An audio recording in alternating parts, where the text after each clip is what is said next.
Yeah.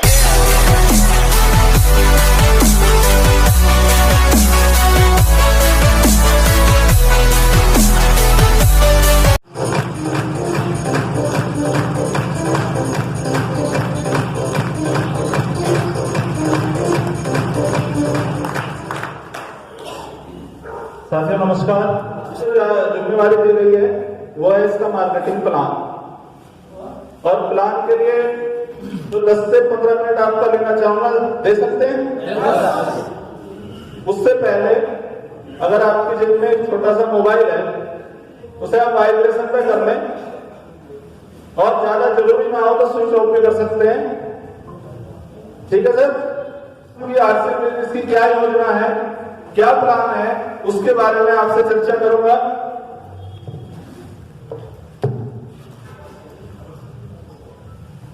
ये लिखा है सर मैंने काम, हम और आप सभी काम करते हैं। स्टूडेंट हैं या कुछ जो पढ़ाई कर रहे हैं, पढ़ाई जो करते हैं वो भी उनका एक काम है। और पढ़ हम इसलिए नहीं रहे हैं कि विद्वान हो, पढ़ रहे हैं हम इसलिए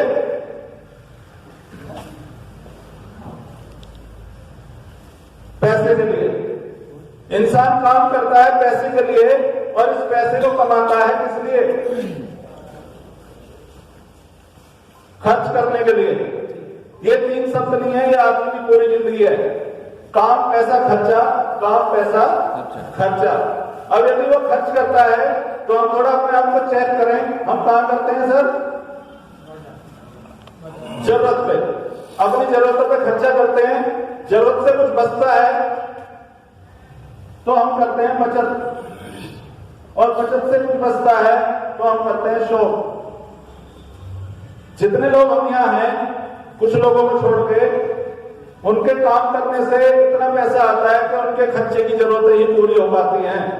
तो इन 2 चीजों को मैं हटा देता हूं, एक तो बचत और एक शौक। ठीक है? अब जरूरत का कोई भी सामान लेने के लिए हम बाजार में जाते हैं। जरूरत क्या है हमारी? कपड़ा पहनना हमारी जरूरत है, नंगे नहीं घूम सकते। हल्दी नमक मिर्च साबुन सरफ लेना और खाना और यूज करना हमारी सबकी जरूरत है, इनके बिना हम नहीं रह सकते। जरूरत का कोई भी सामान लेने के लिए हम जाते हैं बाजार में तो कहलाते हैं कस्टमर, ग्राहक। ये कस्टमर कहां से लेता है सर? किसी रिटेलर आसपास शॉप होगी कोई, उससे लेता है। रिटेलर क्या अपने घर में बनाता है? आपने सोचा है कभी? रिटेलर कहां से लाता है? होलसेलर से। और होलसेलर अपने घर में बनाता है, वो लाता है डिस्ट्रीब्यूटर से, डिस्ट्रीब्यूटर एजेंट से, और इस एजेंट को देती है कंपनी। ये सिस्टम है, बाजार का एक रूप है। इसे हम बोलते हैं बाजार की भाषा में, इंग्लिश में TSM, ट्रेडिशनल सेलिंग मेथड, परंपरागत तरीका खरीदारी करने का। ये कब से आया हमारे भारत में? ये आया सन 1600 में। ईस्ट इंडिया कंपनी आती है, सब जानते होंगे ईस्ट इंडिया कंपनी को। ईस्ट इंडिया नाम की एक कंपनी आती है और सन 1600 में इस ट्रेडिशनल बिजनेस की नींव डालती है।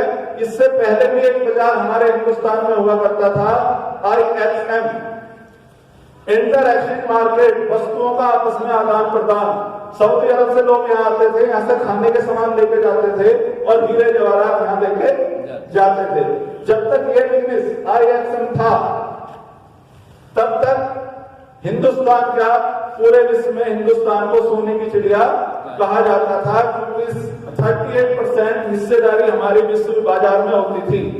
उसके बाद अंग्रेज आते हैं और इस सिस्टम की नींव डालते हैं। अब थोड़ी चर्चा इसी की करेंगे कि इसमें होता क्या है।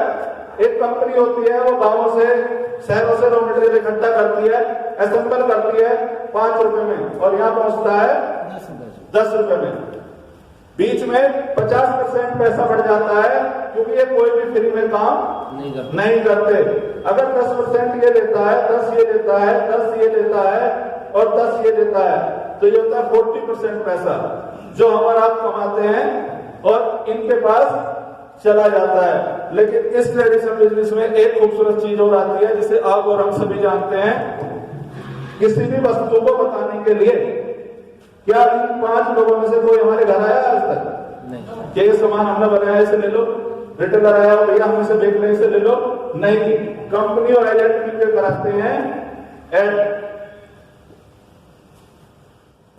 और ऐड कैसे कराते हैं? जो सेलिब्रिटी हैं, जिन्हें हम सब जानते हैं, जिनके कहने से हम कुछ भी खरीदने के लिए तैयार हो जाते हैं, ऐसे ऐसे लोगों से ऐड कराए जाते हैं। जैसे क्या करता है सर, क्रिकेट खेलता है, उसे कैस्ट्रोल की या किसी तेल की जानकारी है कि बाइक में इस तेल को डालो। क्या उसने आज तक बाइक सर्विस कराई होगी?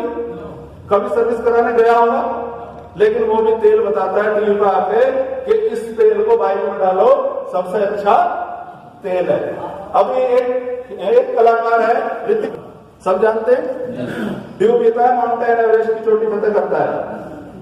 क्या हमारा आप पूछ सकते हैं अपने बाथरूम की छत से डूबी गए? नहीं कूदते, लेकिन वो करोड़ों रुपए लेते हैं इसी बात को बताने का। एड वाले 3 हीरोइन है, ऐसे तीनों हीरोइनों में कंपटीशन है कि मैं लक्स लगाने से गोरी हुई और मैं लक्स लगाने से गोरी हुई। हमारी और आपकी कैटरीना कैफ जो घर में है, आज तक उनकी सुंदरता पर या हमारी सुंदरता पर कोई असर नहीं पड़ा। लाखों रुपए की हमने लक्स लगा ली। पैसा किनके पास जाता है सर? अगर 10% ये भी लेते हैं तो 50% पैसा है जो हमारा आप कमाते हैं और इनके पास चला जाता है।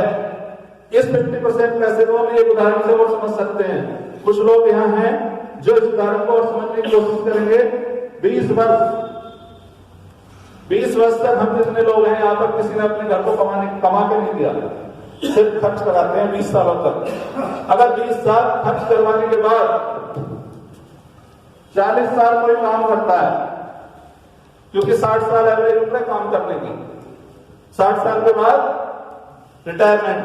अगर 40 साल वो काम करेगा, पैसा कमाएगा, खर्चा करेगा यहाँ पे, तो 20 साल किसके लिए कमाता है?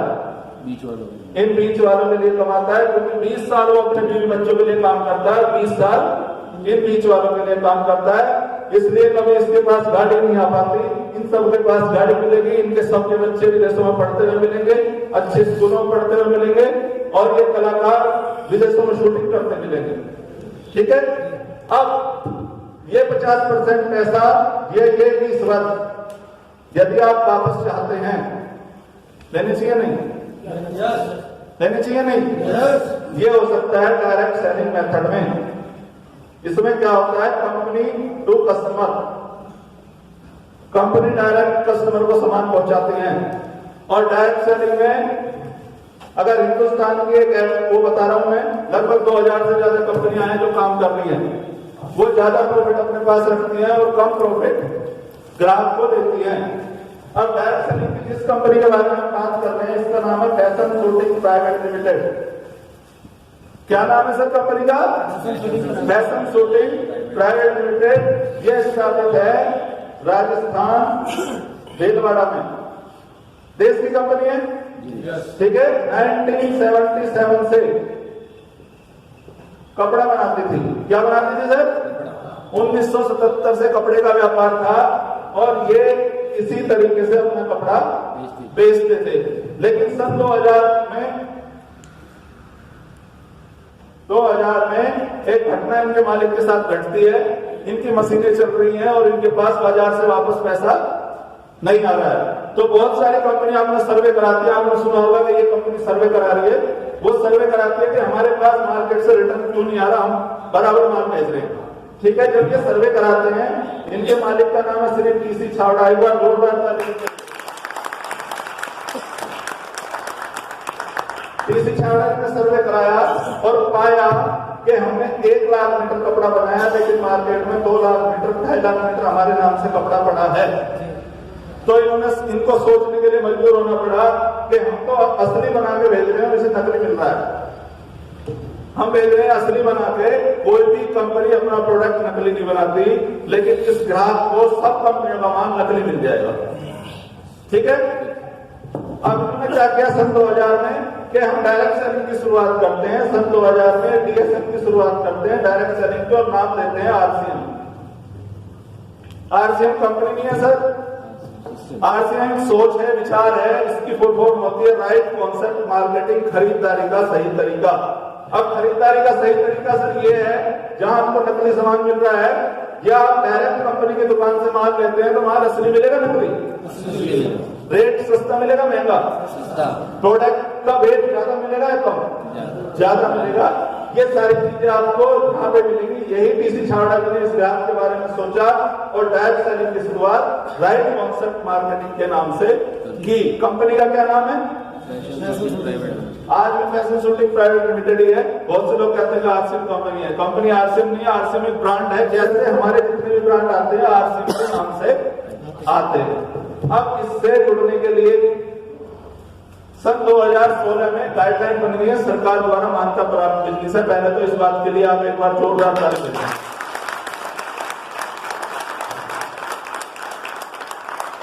फैशन शूटिंग प्राइवेट लिमिटेड को सरकार को भी सोचने पे मजबूर होना पड़ा कि आरसीएम वालों का नेटवर्क इतना तकड़ा है कि हम उन्होंने इस पे गाइडलाइन बनाई सन 2016 में। और सरकार की गाइडलाइन को फुलफिल करने वाली डायरेक्ट सेलिंग की पहली कंपनी है एकमात्र जो 100% गाइडलाइन को फॉलो करती है। ठीक है। अब उसके अनुसार एक केवाईसी ओके होती है आपकी। कुछ डिस्ट्रीब्यूटर होंगे यहाँ, केवाईसी ओके होती है। जिस तरह से गैस की सब्सिडी की केवाईसी आपकी ओके होती है, उसकी ओके कराने का ये है केवाईसी का। एक तो आपका Aadhaar card, voter ID card, PAN card, photo, mobile number, ये सब जाएगा और कंपनी आपको एक नंबर दे देगी।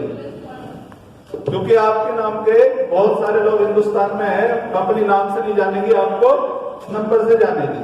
अभी सपोज करो आप 1000 रुपए का हल्दी, नमक, मिर्च, धनिया, साबुन, सरफ मार्केट से लेते हैं, कुछ आता है वापस? कुछ आता है सर वापस? नहीं आता। अगर आप यहां से खरीदते हैं तो एमआरपी पे 10% से 20% लेस होता है। कितना? 10 से 20%।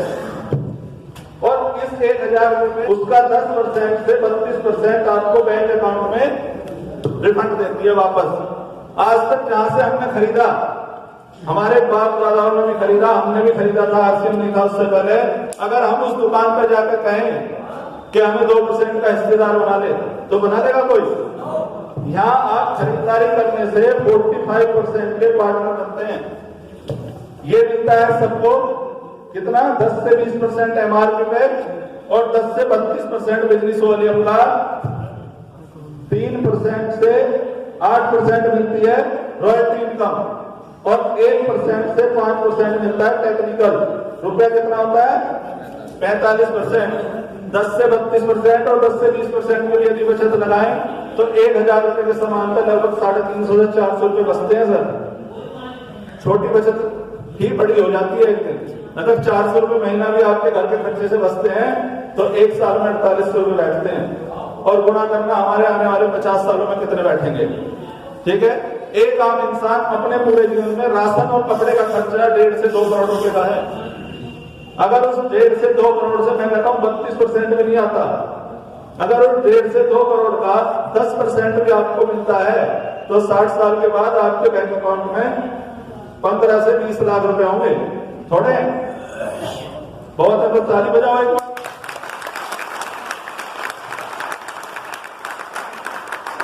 मार्केटिंग प्लान है। आपको कंपनी एजेंट नहीं बनाती, मेंबर नहीं बनाती। बहुत से लोग कहते हैं जो नए लोग होंगे कि मेंबर बनाने का धंधा है। कंपनी मेंबर नहीं बनाती, कंपनी आपको एजेंट नहीं बनाती, कंपनी आपको 45% का अपने प्रॉफिट में पार्टनर बनाती है, हिस्सेदार बनाती है। आज तक अगर कोई आपको हिस्सेदार बनाने के लिए तैयार हुआ है तो मात्र एक कंपनी है। अमरोहा में जो पिकअप सेंटर है, हर डिस्ट्रीब्यूटर जाके कह सकता है उस दुकान पे ये मेरी दुकान है। मार्केट में जो ट्रेडिशनल की दुकान है जहां से आप खरीदते हैं 8 दिन से पहले, उससे जाकर कह देना कि ये मेरी दुकान है। क्या कहेगा? लट लेगा आधे अंदर से कि तेरी काम है, मेरी दुकान है। लेकिन आप पिकअप सेंटर पे जाकर कह सकते हैं कि ये मेरी दुकान है। तो आपको मालिक बनने का मौका मिल रहा है, ना कि कस्ट प्लस मत। कस्टमर से हटाकर आपको कंपनी मालिक बना रही है। इसके लिए जोरदार तालियां। मेरी जिम्मेवारी हो सकती है। शायद मेरा परिचय नहीं हुआ है, क्योंकि परिचय मैं सोच रहा था बाद में दूंगा प्लान के। मेरा नाम तेजेंद्र यादव है और डिस्ट्रिक्ट बागपत है, उसमें खूबसूरत सा गांव है अमीरपुर बालाजी। क्योंकि जन्मभूमि और कर्मभूमि से बढ़ के कोई खूबसूरत जगह नहीं हो सकती। कोई ये ना मान ले कि अपनी कोई खूबसूरत बता रहे हैं अपनी जगह को, तो जन्मभूमि और कर्मभूमि से बढ़ के कोई खूबसूरत जगह नहीं हो सकती। मेरा इंट्रोडक्शन है। बड़े भाई यहाँ पे 16 साल से ट्रेडिशनल बिजनेस में था, रेडीमेड, गिफ्ट, स्पोर्ट्स, पार्लर, उसके साथ भी आज से बिजनेस बिल्ड करता हूँ। और यहाँ से 150 किलोमीटर दूर है बागपत। सुबह गाड़ी ड्राइव करके आया हूँ, आपके सामने हूँ, आगे आने वाले समय में मिलते रहेंगे। बहुत अच्छा लगा। सबसे बड़ी बात यह है कि अगर कोई यहाँ दुकानदार हो, है कोई सर? ये तो नहीं, कोई नया पूछ रहा हूं मैं। सबसे पहली बात यह है कि आप अपनी दुकान, चाहे आप 50 सालों तक दुकान करें, लेकिन कोई आपके हाथ में माइक नहीं दे सकता और ताली नहीं बजा सकता जी। लेकिन आरसीएम बिजनेस ऐसा है कि आपको स्टेज मिलती है, आपको माइक मिलता है और आपको लोगों का प्यार मिलता है। उस दुकान पर जाकर यही कहते हैं कि लाला लाख कमाए, मिलती है गालियां, और आरसीएम में पहला 6 गाय और मिलेंगी और सबको धन्यवाद। बहुत अच्छा लगा।